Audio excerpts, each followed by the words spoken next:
Continuing with our 2009 racing heroes, our next driver moved up 5 positions during the chase. Both the NASCAR Nationwide Series and the NASCAR Camping World Truck Series have called him their champion.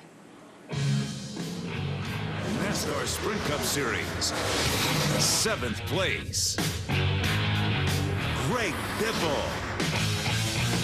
I think growing up, I really watched 3 drivers. One was Mark Martin, one was Ernie Irvin, and the other was Dale Earnhardt.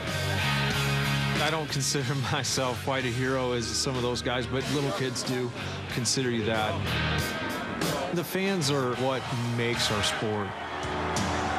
I think one of my most memorable fan interaction moment was a couple of wounded soldiers came to the Dover race, and it kind of gave me inspiration to finish that race off and win that race. And we went to Walter Reed later that year and gave him the trophy. The fan interaction is what I really enjoy about the sport. To see them come out and be so passionate about our sport and what we do.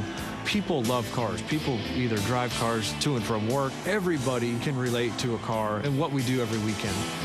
Greg Biffle is the race leader, and by a huge margin.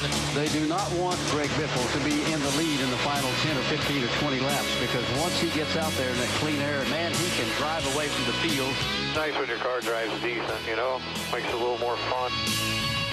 To make the chase in 2009 was probably the highlight of our season. It's been pretty impressive to watch Greg Biffle on these 2 tires stay out in front of Jimmy Johnson here. A hell of a show, Biffle. Hell of a show.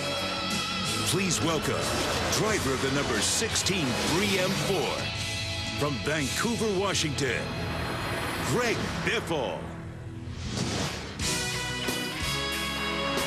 Greg Biffle has qualified for the chase 3 times.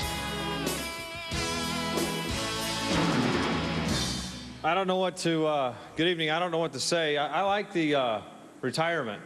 I don't know, that was, Ryan was talking about that. I don't know if that's serious in your mind or not, but congratulations, you guys, Mr. H, Chad, you guys did a great job. 4 in a row is got to be an incredible feeling. The other night I was here in Vegas at the craps table and they rolled 4 7s in a row.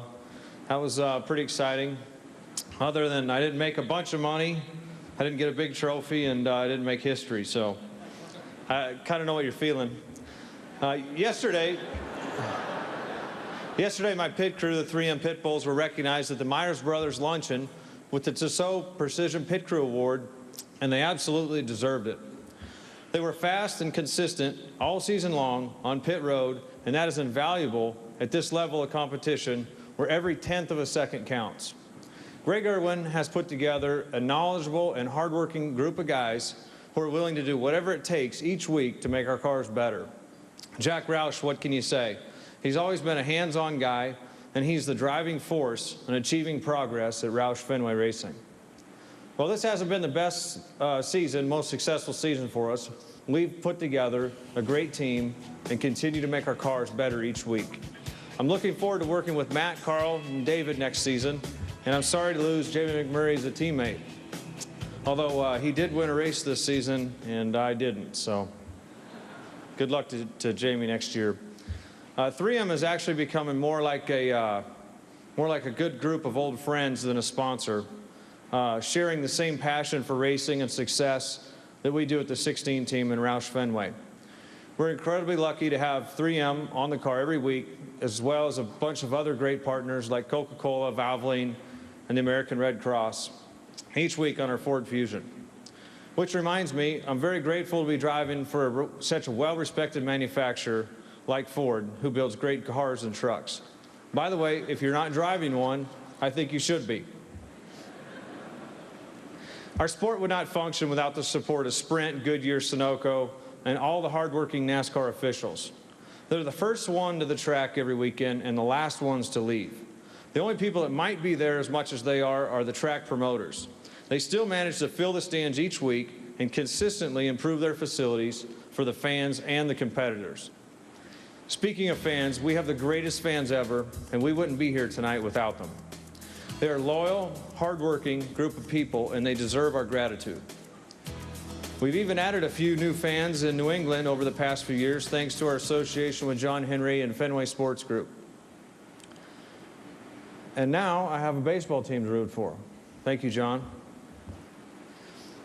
I haven't always been in a good mood after the races this season, but my wife, Nicole, and my 3 dogs, Foster, Gracie, and Savannah, are always there at the end of the day with a hug and a lick on the face. And the lick usually comes from the dogs, so I think that's the way it works. But I'd like to, in closing, I'd like to thank the men and women that defend our freedom each and every day. And I want to keep Jim Hunter and Jessica Olchey in our thoughts and prayers over the holiday season. See you guys in Daytona.